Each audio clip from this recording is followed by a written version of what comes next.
circulating charged particle.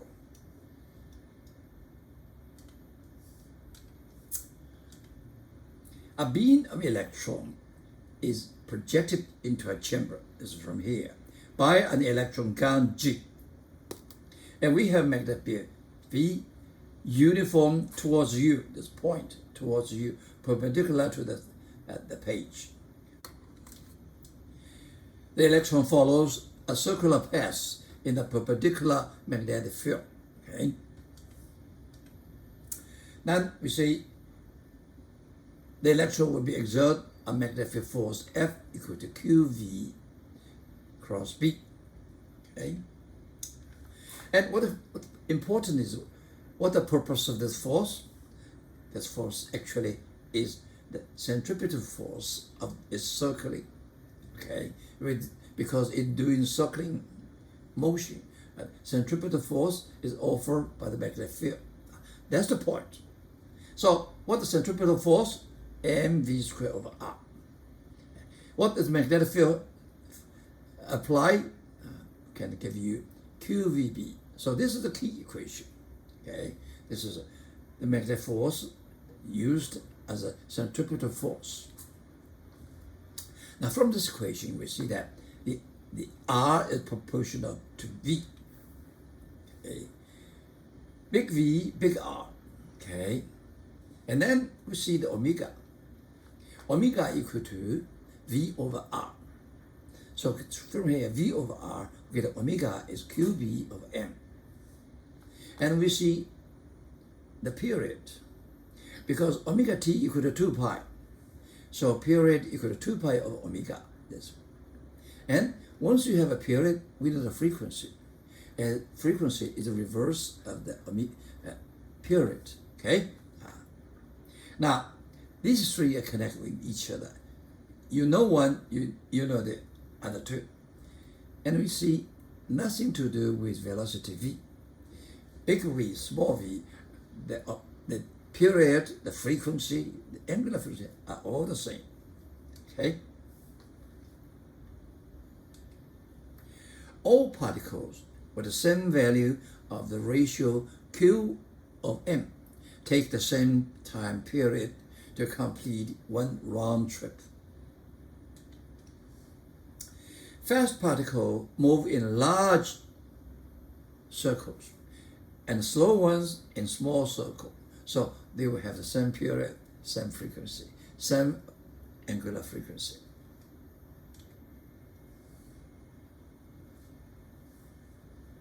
We'll use this electron beam tube to demonstrate the deflection of electrons in a magnetic field. An electron beam running between these two terminals glances along a phosphor screen, which shows the path of the electrons by the green glow where the electrons strike.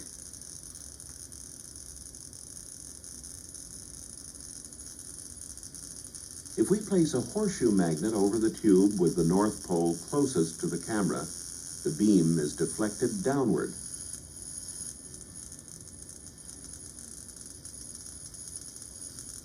If we reverse the magnet, the beam is deflected upward.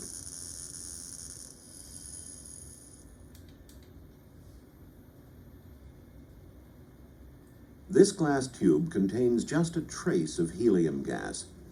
We'll fire an electron beam out of this beam gun, which will appear as a faint blue line due to collisions with the helium atoms. A pair of coils surrounding the tube allows us to put a uniform magnetic field through the tube. Here is the beam with no magnetic field.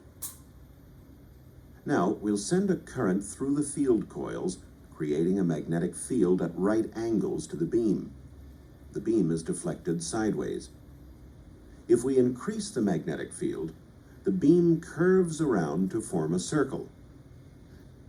This animation shows the magnetic force on the electrons that produce the circular path. When the accelerating voltage decreases, the circle shrinks as the electrons are deflected more sharply. When we tip the tube inside the magnetic field, the path of the beam becomes a helix.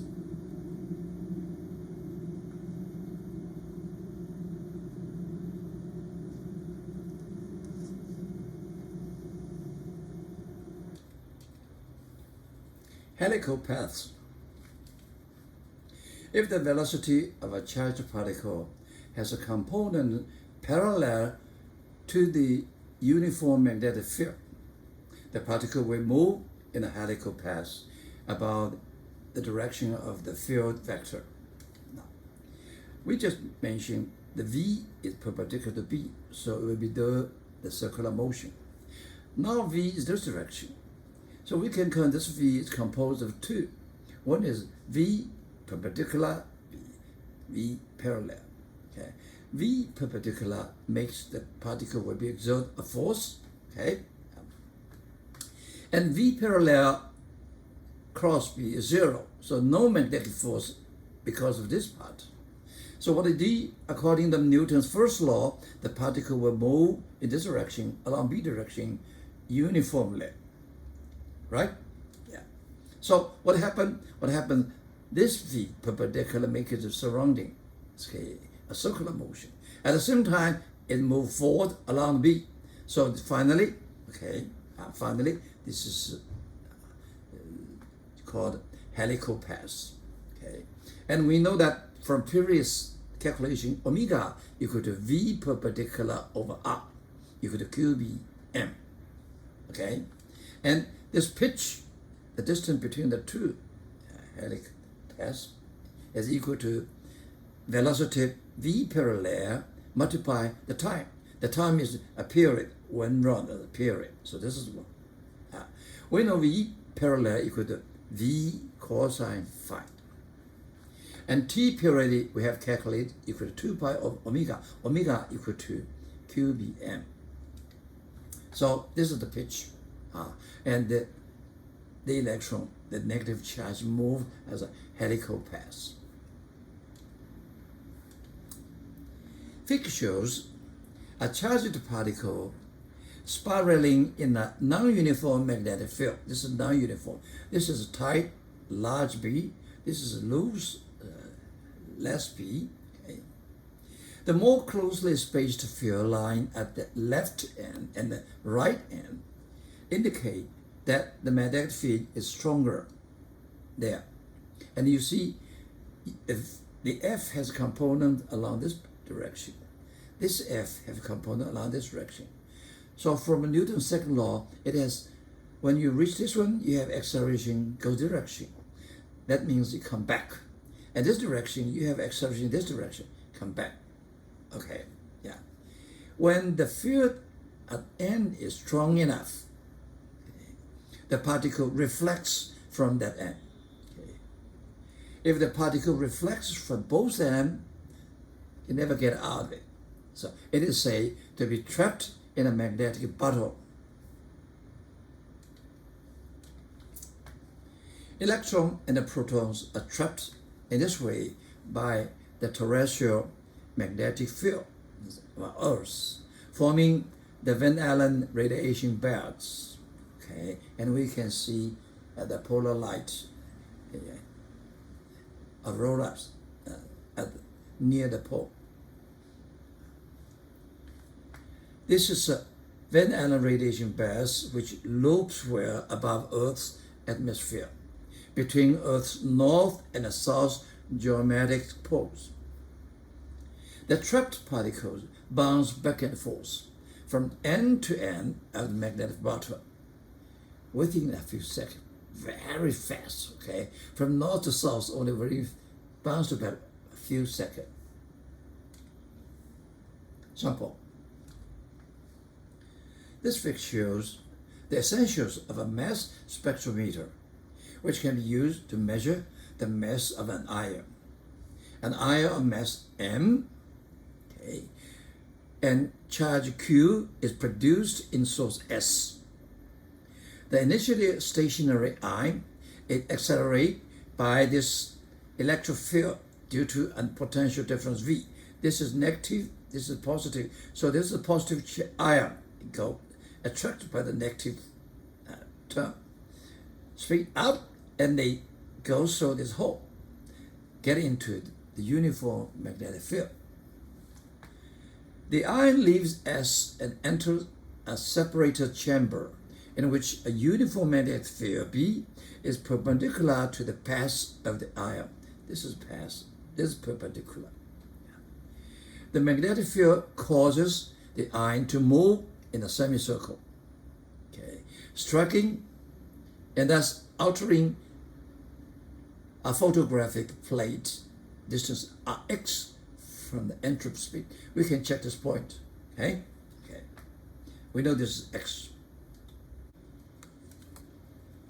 Suppose that in a certain trial, B equal to 80.000 millitesla, okay, B, and V equals 1000.0 volt.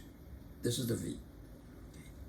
And I of charge Q is positive 1.6022 times 10 to the minus 19 coulomb. A structure plane here at X 1.6254 meter. What is the mass M of the individual ions in unified atomic mass unit? Is atomic mass equal to 1.6605 times 10 to the minus 7 kilogram. Now, from previous calculation, it's an easy question. Okay, we want to find the velocity first, and we see at this point it was accelerated by this voltage.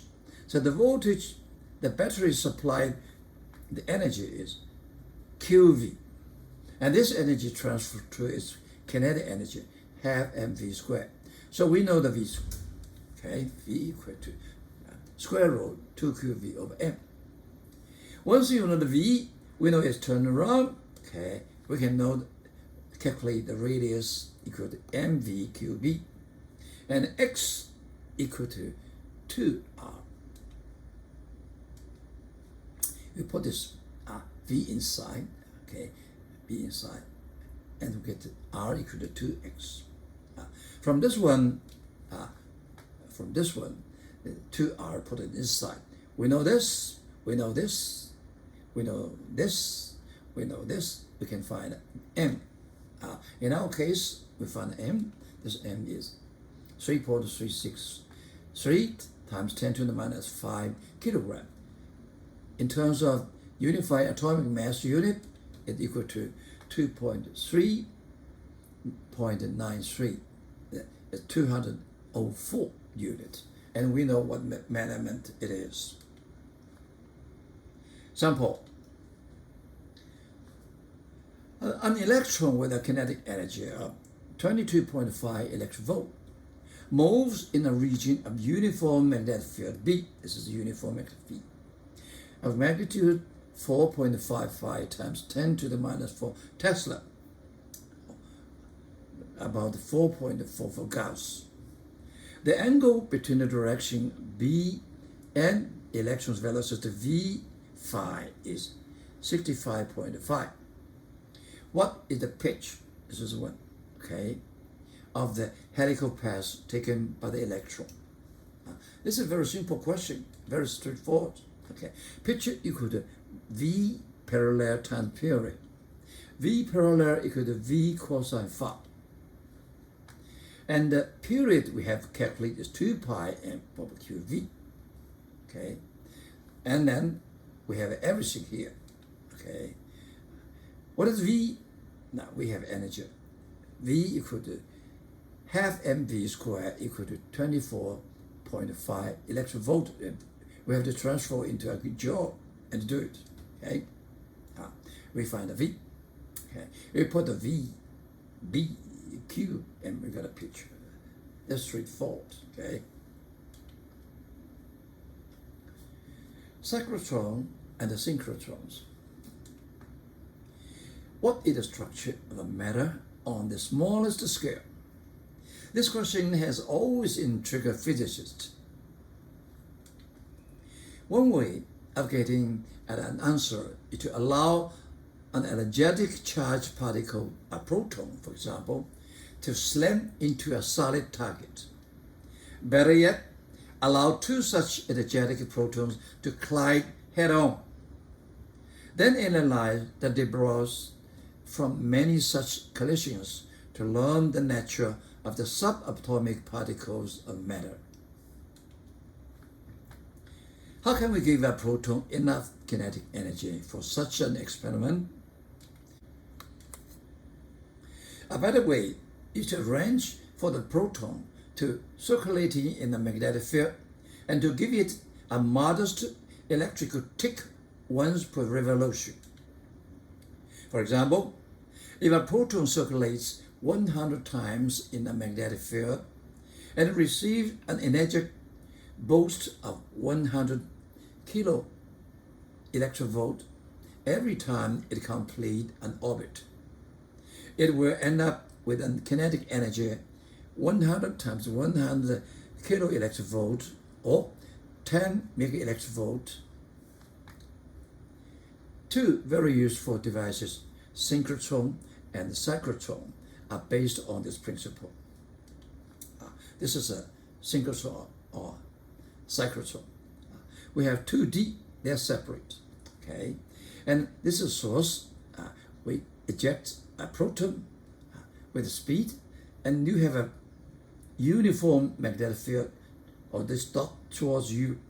Okay, so the proton will turn around, and when they from this D to this D, we have an oscillator. When at this moment, this is the positive voltage, this is negative voltage, so it will be accelerate. So we give it a tick, electric tick, energy increasement. And then we move to this one, this alternating, it changes the polarity, this positive, this negative, so the electron will accelerate on this section. So on each turn, it has two changes to accelerate the boost energy until it gets very fused and ejects as a beam. Okay. Sample. Suppose a cyclotron is operated at an oscillator frequency of 12 megahertz and has a D radius R 53 centimeter. Question A. What is the magnitude of the magnetic field needed for deuterons to be accelerated in a synchrotron? A deuteron is a nucleus of deuteron, an isotope of hydrogen. It consists of a proton and a neutron, and thus has the same charge as a proton. Now, mass double, charge the same as hydrogen. B, we know equal to 2 pi mf over q. This f is the frequency, this one, okay? So magnetic field B we need is 2 pi, the mass, okay, the frequency of a q. Then we get the B, okay? It's about 1.6 Tesla, pretty high, okay? Question B, what is the resulting kinetic energy, K, of the deuterons? The resulting kinetic energy equal to half mv squared. So we first have to find the V. By calculation, we know V equal to RQB of M. Okay, we put everything in. It's available. Okay, R is 0.5 meter, not centimeter, meter. This is a Coulomb. Okay, this is a Tesla, and this is a meter. So we get V. Okay, we get V. V equal to 3.99 times 10 to the 7 meter per second. And we know V, and we know the kinetic energy. Kinetic energy equal to half mv squared. We put the number inside, we get an answer. Pretty big, 64.6 mega electron volt, or 17 mega electron volt.